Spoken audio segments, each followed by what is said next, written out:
Halo semuanya, selamat datang. Oke, hari ini kita bakal bongkar tuntas soal standar-standar penting dalam catu daya. Tahu nggak, ini nih yang bedain antara power supply yang cuma asal nyala sama yang benar-benar aman dan efisien. Menguasai ini tuh bukan cuma buat lulus mata kuliah ini aja loh, tapi ini bekal utama buat jadi insinyur yang karyanya bisa dipegang dan diandalkan. Oke, ini dia agenda kita. Kita bakal mulai dari kelas balik sedikit soal UTS, ambil pelajarannya, terus kita masuk ke jantung pembahasannya. 4 pilar desain yang wajib banget dikuasai. Nanti ada sedikit bocoran juga buat materi selanjutnya. Yuk, kita langsung gas ke bagian pertama. Nah, pertama-tama kita lihat lagi yuk soal ujian tengah semester kemarin. Mungkin ada yang nanya, kenapa sih harus dibahas lagi? Jawabannya simple, karena konsep-konsep yang keluar di UTS itu pondasi. Benar-benar dasar yang mutlak buat proyek akhir kalian nanti. Masih ingat kan soal-soal UTS-nya? Gimana cara ngitung energi pakai watt hour, terus pentingnya efisiensi buat ngelawan panas, sampai cara ngukur daya AC yang benar. Nah, semua itu bukan sekedar teori buat ngejar nilai ya, itu tuh bener-bener fondasi praktis yang bakal kita pakai terus buat ngerancang perangkat yang handal. Oke, cukup flashback-nya. Sekarang kita fokus ke misi utama proyek akhir. Ingat ya, tujuan kita tuh bukan sekedar bikin alat yang pokoknya nyala. Bukan, misinya jauh lebih besar dari itu. Visinya tuh kedengarannya simple, tapi kritis banget. Jangan sampai meledak. Nah, biarnya meledak, ada 4 pilar yang harus kalian kuasai mati. Standar, isolasi, efisiensi, dan EMC.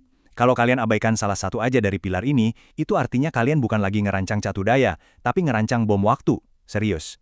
Yuk, kita bedah pilar yang pertama dan paling fundamental, karena ini menyangkut nyawa orang. Yap, keamanan dan isolasi. Dengerin baik-baik, ini bukan cuma soal teknis, tapi ini soal tanggung jawab, soal etika profesi kita sebagai seorang insinyur. Jadi gini, setiap negara atau wilayah itu punya aturan main sendiri. Kalau mau main di level global, acuannya IEC. Tapi kalau produkmu mau dijual di Amerika, kamu wajib patuh sama standar UL yang super ketat soal pencegahan kebakaran. Nah, kalau di rumah sendiri di Indonesia, ya jelas sertifikasi SNI itu hukumnya wajib. Jadi sebelum mulai coret-coret desain, pahami dulu peta regulasi ini. Ini langkah nomor 0. Kalian pernah nggak sih lagi pakai laptop, terus pas disentuh kok kayak ada nyetrum dikit? Nah, itu dia musuh dalam selimut kita, arus bocor.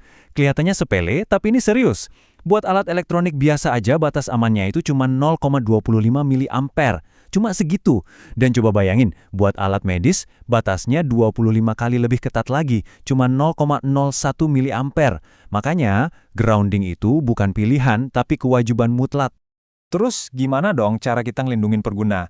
Secara garis besar, ada 2 kelas proteksi. Ada kelas I, ini yang biasanya colokannya punya 3 pin, yang tengah itu buat grounding. Jadi kalau ada apa-apa, arusnya dibuang ke tanah. Nah, yang kedua ada kelas 2, kayak charger HP kita yang colokannya cuma 2. Dia nggak butuh grounding karena udah punya insulasi ganda atau yang diperkuat, kayak punya benteng pertahanan lapis 2. Nah, milih antara kelas I atau 2 ini bakal nentuin seluruh strategi keamanan desain kita.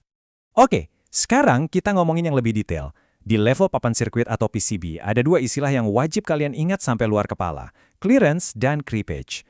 Gampangnya gini, clearance itu jarak aman lewat udara biar listrik nggak loncat. Bayangin aja kayak petir mini. Kalau creepage, itu jarak aman di permukaan PCB biar listrik nggak ngerayap, apalagi kalau permukaannya kotor atau lembab. Dua-duanya ini harga mati buat mencegah korsleting. Coba lihat deh contohnya. Buat tegangan antara 301 sampai 600 volt, jarak lompat atau clearance-nya itu minimal harus 3 mm. Sementara jarak rayap atau creepage-nya minimal 6 mm. Perhatiin deh, creepage itu selalu lebih gede atau sama dengan clearance. Ini bukan angka asal-asalan ya, ini aturan fisika yang kalau dilanggar, akibatnya bisa fatal. Oke, pilar keamanan udah kita bahas. Desain kita harus aman dulu. Kalau udah aman, pilar berikutnya adalah gimana caranya biar desain kita ini bekerja dengan baik, efisien, dan gak jadi preman yang gangguin perangkat lain. Yuk kita masuk ke efisiensi dan EMC. Rumus ini kelihatannya simple tapi dalam banget maknanya. Daya masuk itu sama dengan daya keluar plus rugi-rugi daya, atau PLOS. Nah, si PLOS ini nggak lenyap gitu aja. Dia berubah wujud jadi panas. Dan panas ini adalah musuh bebuyutan nomor 1 buat semua komponen elektronik. Jadi, misi kita sebagai desainer itu jelas. Tekan si PLOS ini sampai sekecil-kecilnya, biar alat yang kita buat itu adem, awet, dan bisa diandelin. Nah, buat ngukur seberapa efisien sebuah catu daya, ada standarnya, namanya 80+. Coba lihat level paling tinggi, titanium. Ini gila sih, nuntut efisiensi di atas 90% di hampir semua kondisi beban. Kenapa ini penting? Bukan cuma soal keren-kerenan. Ini artinya hemat energi, bagus buat bumi, dan yang paling penting, hemat tagihan listrik buat penggunanya. Nah, inilah level yang harus ditarget sama desainer profesional. Nah, ini nih, mitos yang sering banget ngejebak banyak orang.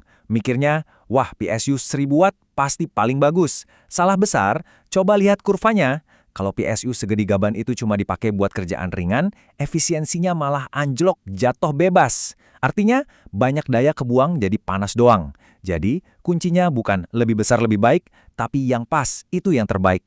Pilih PSU yang pas, biar pas dipakai kerja normal, dia ada di titik paling efisiennya atau sweet spotnya, biasanya di sekitar 50% beban. Oke, pertanyaannya gimana caranya biar efisiensinya tinggi? Ada 4 medan perang utama yang harus kita taklukkan. Pertama, rugi-rugi di jalur konduktif. Kedua, rugi-rugi pas proses switching. Ketiga, rugi-rugi di komponen magnetik. Dan terakhir, kita harus pinter pakai mode hemat daya pas bebannya lagi enteng.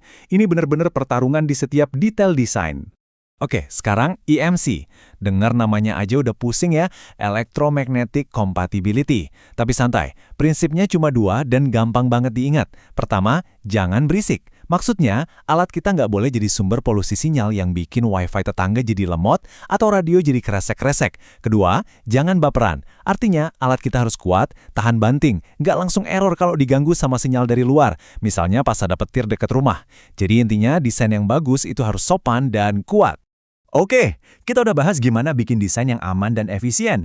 Tapi, gimana kalau amit-amit ada yang salah? Ada korslet atau tegangan tiba-tiba naik? Nah, disinilah plan B kita berperan. Sistem proteksi lanjutan. Yuk kita intip sedikit materi buat minggu depan. Jadi, minggu depan kita bakal dalamin soal jaring pengaman desain. Apa yang harus dilakuin kalau outputnya korslet? Gimana kalau tegangan tiba-tiba melonjak? Kita bakal belajar soal sirkuit-sirkuit canggih kayak OVP, OCP, sama proteksi thermal. Mereka ini kayak satpam otomatis yang bakal langsung matiin sistem sebelum ada kerusakan parah. Ini garda pertahanan terakhir yang wajib, nggak bisa ditawar. Baiklah, kita udah ngelewatin banyak banget materi penting hari ini. Sekarang waktunya kita rangkum semuanya jadi satu. Jadi, apa sih yang ngebedain perancangan catudaya profesional sama yang amatir? Ini dia checklistnya. Ujung-ujungnya, jadi insinyur profesional itu bukan cuma jago teknis, tapi punya etika. Checklistnya gampang diingat, desain kita harus aman, memenuhi semua standar keamanan. Harus berjarak dengan clearance dan creepage yang benar. Harus efisien, tidak boros energi. Dan harus sopan, tidak mengganggu perangkat lain secara elektronik. Inilah komitmen kita sebagai insinyur. Jadi nanti sebelum kalian submit desain akhir, coba berhenti sejenak dan tanya ke diri sendiri, apakah alat yang aku buat ini benar-benar aman, efisien, dan bisa diandalkan sama orang yang nanti akan pakai? Jawaban jujur dari pertanyaan itu, itulah yang membedakan seorang profesional sejati dari sekedar hobi. Jadikan pertanyaan ini kompas moral kalian dalam berkarir. Oke, sekian untuk pembahasan kali ini. Terima kasih banyak. Kalau kalian mau gali lebih dalam lagi, semua referensi yang kita pakai ada di daftar ini. Pesan saya cuma satu, jangan pernah berhenti belajar, dan yang paling penting, selalu merancang dengan penuh tanggung jawab. Sampai ketemu di materi selanjutnya ya.